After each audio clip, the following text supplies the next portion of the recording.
नमस्कार मित्रांनो, स्मार्ट अभ्यास या यूट्यूब चॅनलवर आपले मनापासून स्वागत आहे. आज दिनांक 16 जुलै ज्या काही चालू घडामोडी असतील त्याचा अभ्यास या व्हिडिओच्या माध्यमातून आपण करणार आहोत. तत्पूर्वी जर आपण चॅनलला नवीन असाल तर आपल्या चॅनलला सबस्क्राईब करा आणि व्हिडिओ आवडला तर व्हिडिओला नक्की लाईक करा. तर चला मित्रांनो, आपण सुरुवात करूया. जे काही आपला कालचा होमवर्क क्वेश्चन होता त्याच्यापासून.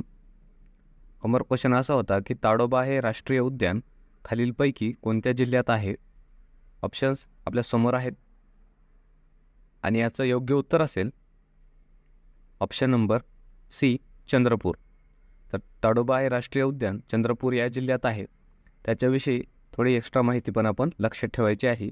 जसं की या ताडोबा राष्ट्रीय उद्यानाची स्थापना ही 1955 या साली झाली आहे आणि वाघांसाठी प्रसिद्ध असलेलं असं राष्ट्रीय उद्यान आहे. तसेच महाराष्ट्रातलं हे पहिलं राष्ट्रीय उद्यान आहे. त्यासोबतच महाराष्ट्रामध्ये एकूण किती राष्ट्रीय उद्यान आहेत हे पण आपण लक्षात ठेवायचं आहे. तर महाराष्ट्रामध्ये एकूण 6 राष्ट्रीय उद्यान आहेत. पहिला असेल ताडोबा राष्ट्रीय उद्यान जे की चंद्रपूर जिल्ह्यात आहे. दुसरा असेल उगामल राष्ट्रीय उद्यान अमरावती या जिल्ह्यात आहे. तिसरा असेल संजय गांधी राष्ट्रीय उद्यान जे की बोरिवली या ठिकाणी आहे. चौथा असेल पेंच राष्ट्रीय उद्यान नागपूर या ठिकाणी आहे. नवेगाव नागझिरा हे राष्ट्रीय उद्यान गोंदिया या जिल्ह्यात आहे. त्यानंतरचा चांदोली राष्ट्रीय उद्यान जे की सांगली या जिल्ह्यात आहे. हे आपल्याला लक्षात ठेवायचं आहे. त्यानंतर आपण आजचा पहिला क्वेश्चन बघूया चालू घडामोडीचे रिलेटेड. पहिला प्रश्न असेल की नुकतेच सरकारने कोणता दिवस संविधान हत्या दिन म्हणून घोषित केला आहे? ऑप्शन्स आपल्यासमोर असतील आणि याचं योग्य उत्तर असेल मित्रांनो ऑप्शन नंबर बी, 25 जून हा सरकारने संविधान हत्या दिन म्हणून घोषित केलेला आहे. त्याविषयी थोडी माहिती बघूया. 25 जून 1975ला देशामध्ये राष्ट्रीय आणीबाणी घोषित करण्यात आलेली होती. त्यावेळेस पंतप्रधान ह्या इंदिरा गांधी या होत्या आणि त्यावेळेस 21 महिन्यांची ही आणीबाणी घोषित करण्यात आलेली होती. आणि राष्ट्रपती कोण होते हे पण आपल्याला माहीत असायला पाहिजे की राष्ट्रपती कोण होते त्यावेळेस? फखरुद्दीन अली अहमद. तसेच आणीबाणी हे जे काही आहेत त्याचे प्रकार आपल्या राज्यघटनेमध्ये 3 सांगितलेले आहेत. त्याचे प्रकार पहिला असेल राष्ट्रीय आणीबाणी, कलम 352 मध्ये सांगलेले आहे आणि त्यानुसार हे राष्ट्रीय आणीबाणी कधी लावली जाते तर युद्ध, परकीय आक्रमण आणि सशस्त्र उठाव या कारणावरून लावले जाते. दुसरं असेल राष्ट्रपती राजवट जे की राज्यांमध्ये लावली जाते. ते कलम 356 नुसार लावली जाते. राज्यात जर संविधानानुसार राज्यकारभार चालू नसेल त्यावेळेस ही राष्ट्रपती राजवट लावली जाते. आणि आर्थिक आणीबाणीचं एक कलम आहे राज्यघटनेमध्ये जे की कलम 360 नुसार आहे. देश जर आर्थिकदृष्ट्या संकटात आलं तर हे आणीबाणी लावली जाते. असे 3 प्रकार सुद्धा आपल्याला आणीबाणीचे लक्षात ठेवायचे आहेत. त्यानंतरचा प्रश्न आपण बघूया की आंतरराष्ट्रीय मलाला दिवस कधी साजरा करण्यात येतो? ऑप्शन्स आपल्यासमोर असतील आणि याचं योग्य उत्तर असेल ऑप्शन नंबर ए, 12 जुलै हा आंतरराष्ट्रीय मलाला दिवस म्हणून साजरा करण्यात येतो मित्रांनो. त्याविषयी माहिती बघूया थोडी की 2014 साली शांततेसाठी हे जे काही मलाला युसुफजाई आहे तिला शांततेसाठी नोबेल पुरस्कार देण्यात आला होता आणि सर्वात तरुण विजेती ठरलेली होती. अवघ्या 17व्या वर्षी त्यांनाही शांततेचा नोबेल देण्यात आला होता. म्हणून जे काही युनायटेड नेशन्स आहे त्याच्याकडून जे काही 12 जुलै हा दिवस आहे तो आंतरराष्ट्रीय मलाला दिवस म्हणून साजरा करण्याचं घोषित करण्यात आलेलं होतं. त्यांच्याविषयी थोडी माहिती बघूया की ही जी काही मलाला युसुफजाई आहे ती जी आहे ती पाकिस्तानमधील मुलींच्या शिक्षणासाठी लढा देणारी एक असं म्हणू शकतो की सामाजिक कार्यकर्ता आहे आणि त्यांना मुलींच्या शिक्षणासाठी लढा दिला म्हणून तालिबानकडून डोक्यात गोळी झाडण्यात आली होती. तसेच हे पण आपल्याला लक्षात ठेवायचं आहे की जे काही मलाला युसुफजाई यांच्यासोबतच 2014 साली भारताच्या कैलास सत्यार्थी यांनासुद्धा 2014 साली शांततेचा नोबेल देऊन सन्मानित करण्यात आलेलं होतं. ह्या घडामोडीसुद्धा आपल्याला यासोबत लक्षात ठेवायच्या आहेत. त्यानंतरचा प्रश्न असेल की खालीलपैकी कोण पाकिस्तानची पहिली महिला न्यायाधीश बनलेली आहे.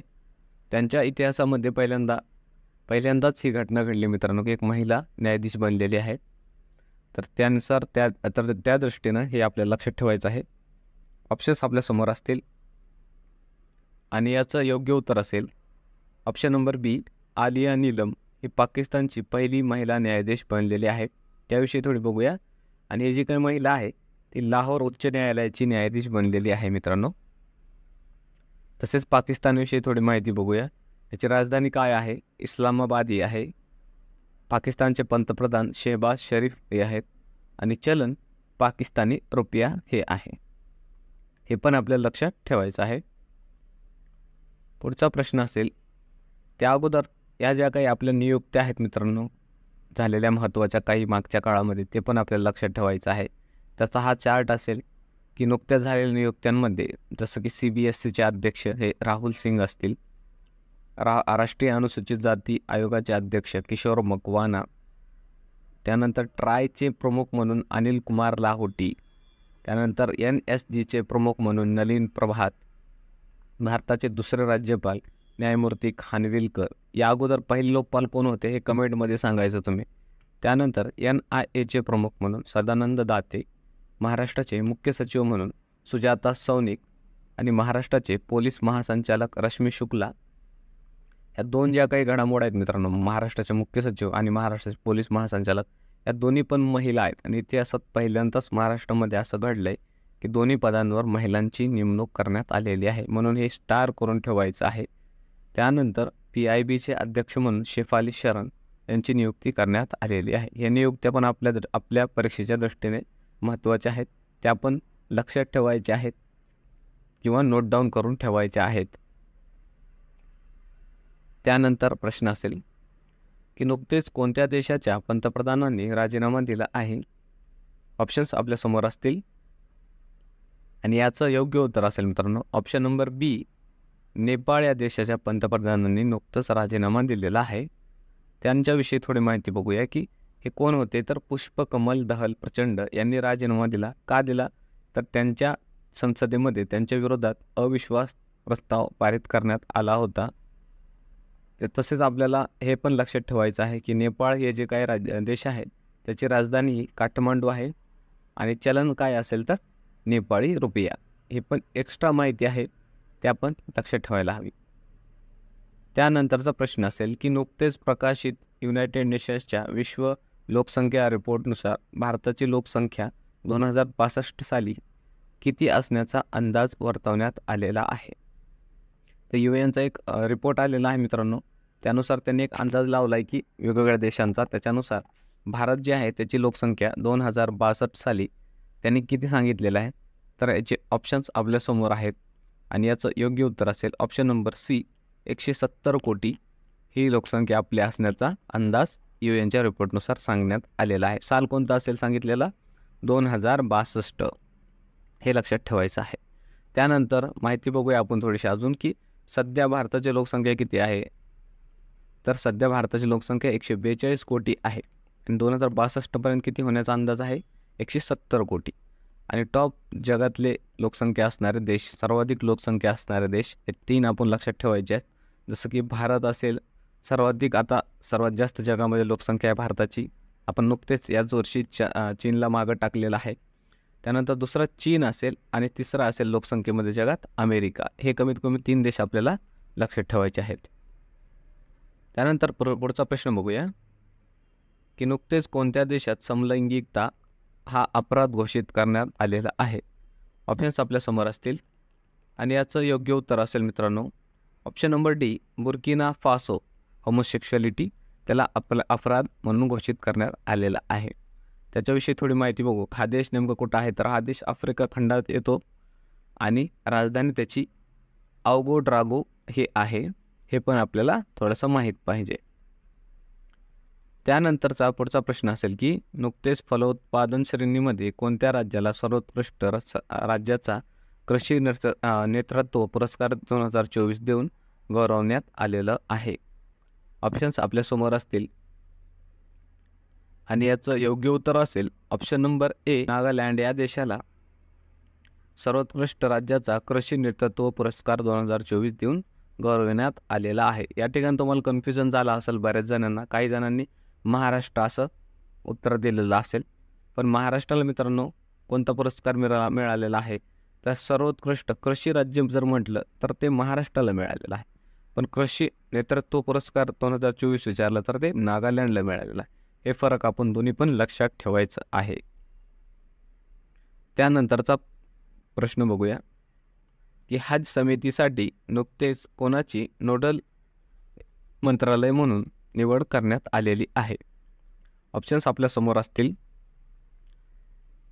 आणि याचं योग्य उत्तर असेल मित्रांनो ऑप्शन नंबर ए, अल्पसंख्याक मंत्रालय याची हज कमिटीसाठी नुकतेच नोडल मंत्रालय म्हणून निवड करण्यात आलेली आहे. हे लक्षात ठेवायचं आहे. आणि शेवटी मित्रांनो जसं आपण दररोज होमवर्क क्वेश्चन देऊन जातो, त्याचा हा होमवर्क क्वेश्चन असेल, याचं उत्तर आपण कमेंटमध्ये सांगायचं आहे. तर प्रश्न असा असेल की पन्हाळा किल्ला खालीलपैकी कोणत्या जिल्ह्यात आहे. ऑप्शन्स आपल्या समोर असतील, ते आपण याचं जे काही उत्तर असेल ते उद्याच्या व्हिडिओमध्ये डिस्कस करूया. तोपर्यंत आपण उत्तर कमेंटमध्ये सांगायचं की पन्हाळा किल्ला नेमका कोणत्या जिल्ह्यात आहे आणि उत्तर डिटेलमध्ये सांगा मित्रांनो. याचा फायदा असा होईल की तुम्हाला जे काही तुम्ही ही इन्फॉर्मेशन टाईप करून कमेंटमध्ये टाकाल ते तुम्हाला दीर्घकाळ लक्षात राहील काहीतरी एक्स्ट्रा केल्यामुळं. त्यामुळे कमेंटमध्ये उत्तर टाईप करून टाकण्याचा प्रयत्न करा. तोपर्यंत आपण थांबूया. पुन्हा भेटूया एका नवीन व्हिडिओसह. तोपर्यंत धन्यवाद.